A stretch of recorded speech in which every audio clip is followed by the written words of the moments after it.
Hi everybody, and welcome to another episode of World of Tanks with Tanks for the Mammeries. Today we've got two KV2 replays for you. Both of these are sent in from subscribers and thought they were kind of fun, so I thought I'd put them out there for you guys. And this one obviously is a tier 6 battle, and the KV2 is on top, so pretty good fight for a KV2. Not quite as nice a map to be on as some of the city maps, where you have lots of cover and the ability to pull back into that cover for reloading, but there's not a whole lot of stuff out there in this match that is going to give that KV2 too much trouble if he's able to hit the target. So the little Hetzer there is not using the Derp gun, which I don't understand, but okay.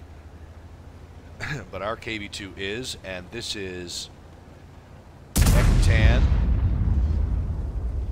Just put a shot way across the map. I guess he's just clearing his barrel out, get all the birds out of the barrel there. Anyway, Ektan is in the KV2 with a derp gun, and the guy's pretty good. He's got a mark of excellence on the tank, so shouldn't expect too much stupidity from him. While he was planning on going down the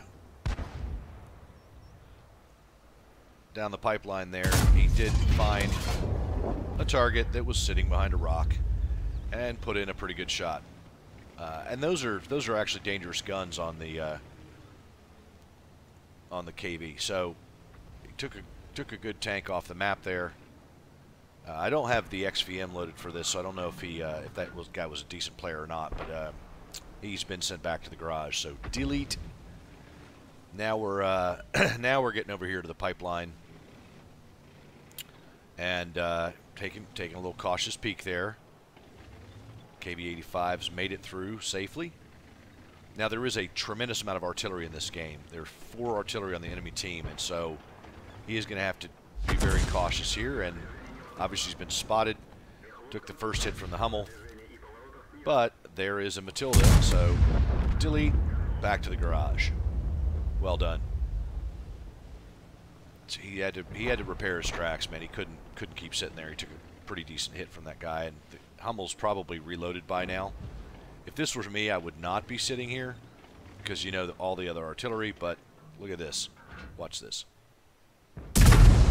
Delete. If you're going to keep pulling out in front of a KV2 and stopping, you are going to fucking die. So not bad. Not bad at all, that number of kills. He's still debating whether he should head this way or not. The enemy team took a very long time to get to this side of the map. And that KV-85 that's sitting back there in those rocks is not doing his team any good. We saw some artillery come hit our KV-85 over there, but I think that our man here has decided to go ahead and delete this fucker. Yep. So there's that. Now the other KV-85 is pulled out, so maybe I ought to do something about this guy coming up here, but it's a little too late now. Took a bounce on the turret there. And there's the artillery again. So the artillery is the only one that seems to be switched on with this guy here, but they're not going to be switched on for much longer because they have more things to worry about now with the fact that they've all been spotted.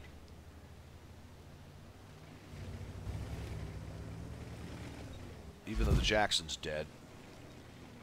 Whoop. Oh, somebody took a shot at me? Okay, fine.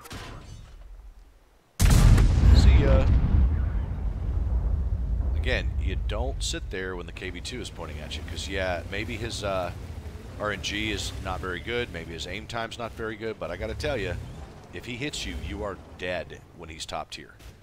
So he's gonna try and do a little reverse side scraping on this KV-85. He's fully loaded up. Missed him, but the splash damage did a good job. And the artillery's taken off a tremendous number of the rest of the hit points that the KV-85 had.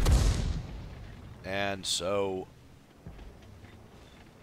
There you go. Now he's dead. So even though the battle's still pretty tight, our man Ektan is not wasting his shells. I can tell you that. He has gotten a good return for his money on that. So he's going to try and get on down here. Its scores are evened up. The other side pretty much was not great. So he's taken the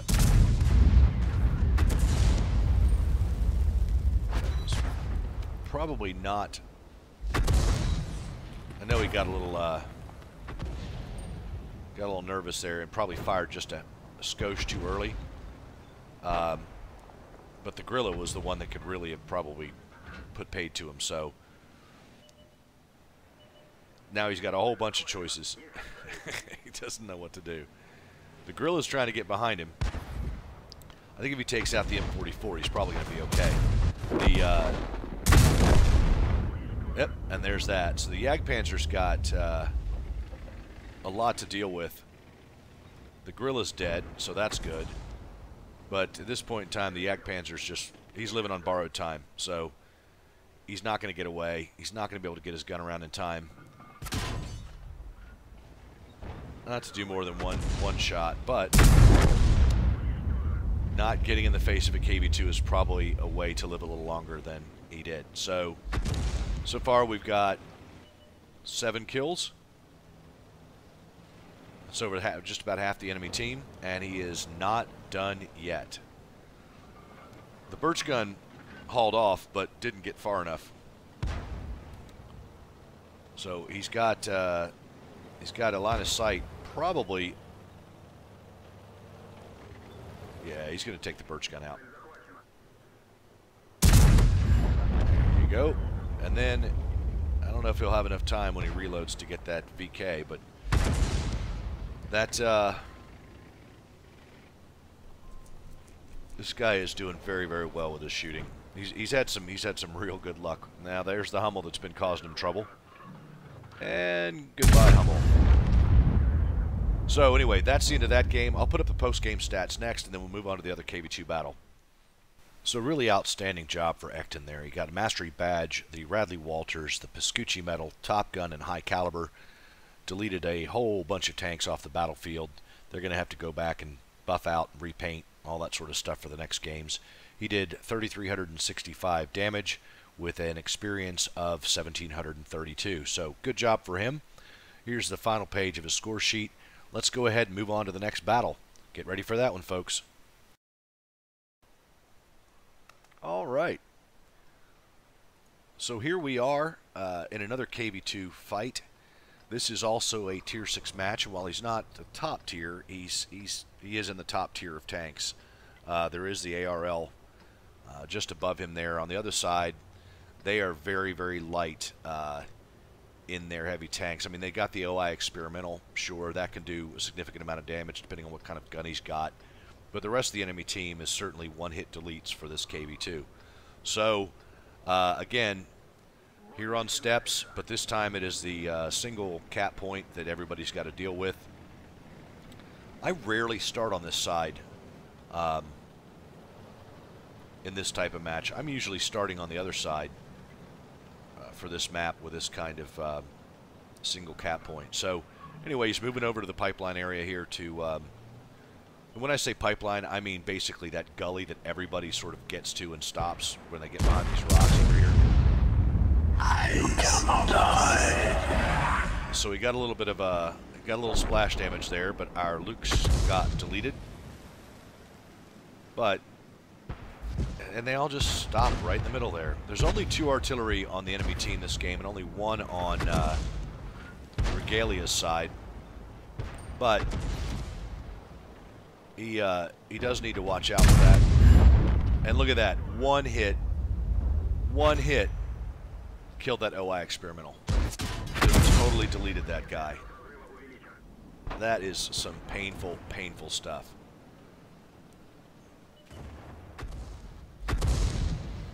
He's taking a couple of hits from the T-34 on the other side.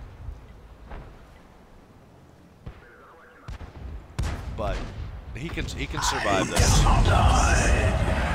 He's got to aim a little more than he has been, but his scores are even. He's got to take a little more time aiming. I mean, I realize there's a whole bunch of enemy tanks there that can put some shots into him pretty quick, and you certainly don't want to sit there and absorb punishment if you don't have to. But he needs to be a bit more careful about his aiming. He's trying right now, certainly to take his time, watch for somebody to pop out. The artillery on his team is doing a real good job. There you go. There you go. All right, that Crusader's going to feel that in the next fight. Oh, got a Lush coming up behind him. That is a dangerous tank to have behind you. So much for that. Don't need to worry about killing that guy. Now he can deal with this Lush because pretty much everybody over there is dead. Took a hit from the T-67. Took 2 hits from the T-67. That one bounced.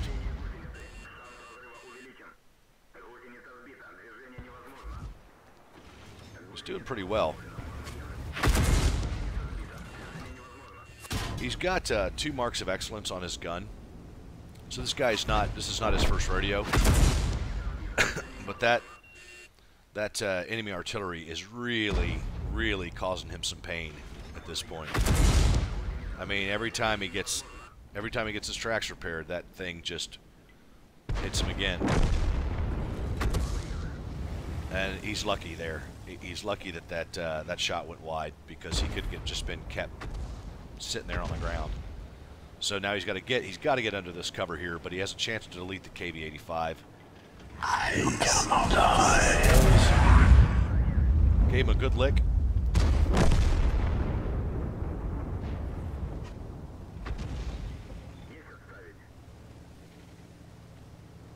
Still been spotted though, and he knows that artillery's going to try and hit him again. He's got to get over there. He's got to get around the cover. There you go.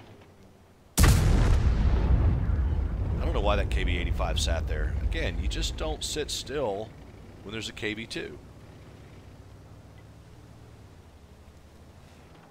So at this point, he is a long way from the cap in a very slow tank. And that enemy artillery could really do a lot to keep him from actually getting there. So he's decided he's just not going to get all the way back to that side. He's got Bert the Avenger coming up there. Got a KV85 with him. This is pretty much it. I mean, there's one TD. I guess he's AFK back at cap. Oh, but look. Can he shoot him? Can he get some revenge? Can he get the revenge? Let it settle. Nope. Not going to be able to get it.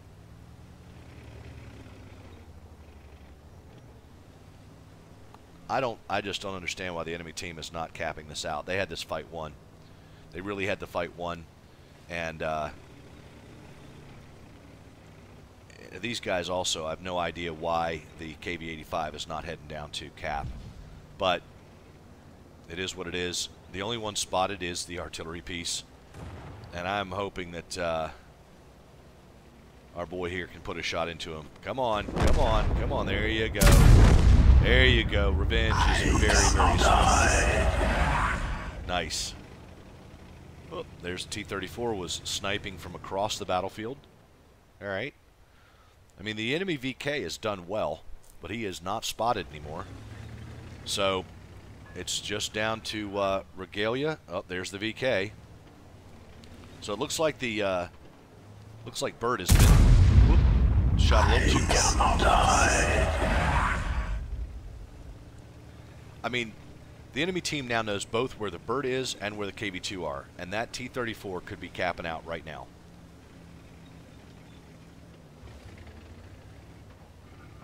So he's hiding a little bit, waiting for this guy to come around and take a shot at the Bird. And the Bird is trying to be a speed bump here. It's about all he can do. He might be able to track that VK. Oh, there's the VK. You cannot die. Snapshot, missed it. probably got a little high stress right now. VK took a snapshot and missed it.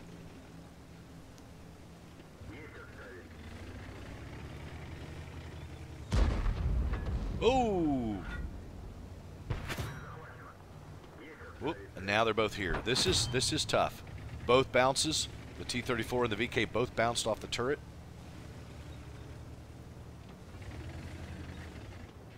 Yeah, you can't turn your side. You might get him. Nope. Here comes the VK. Here comes the VK. And Bert hits him. Going after Bert. And there goes Bert. But put a good old hit in the VK. Now he's got to reload before the T-34 comes around. Can he do it? Can he do it? Can he do it? T-34 should be taking him in the rear right now. Those guys, this is their fight to lose. Whoop. Smart play from the VK to use premium. And he is so fucked. Uses repair kit. He's got a good crew on this thing. All he can do is hide. Whoop, and the T-34 misses. Whoop, and he is now reloaded. This is it. This is it, folks. Post-game stats next. This is it. This is it. Can he do it? T-34 is not feeling brave now at all. And this is pretty much going to be it. There you go. Ooh, pulled it out with 7 kills. Well done. Well done, Regalia. Ooh, that was great. All right, so that was a pretty good game for Regalia here. He got Steel Wall, High Caliber, and Top Gun with a Mastery badge there. But I do want to mention that the enemy team in this particular match really lost it for themselves. They really, on a number of occasions, while it was a close battle, at the end they really had the initiative and they just blew it. So while it was a great game there for Regalia and he pulled it out in the end with 2,848 damage, 7 kills, 1,364 experience, really the enemy team made some serious errors and pretty much gave the fight to the AT2, which was AFK, and to Regalia. So here's the scorecards for both of these. Thanks very much for watching, guys. If you've got replays, let me know about them, send them in, and I'll put them up. Thanks very much. Yeah.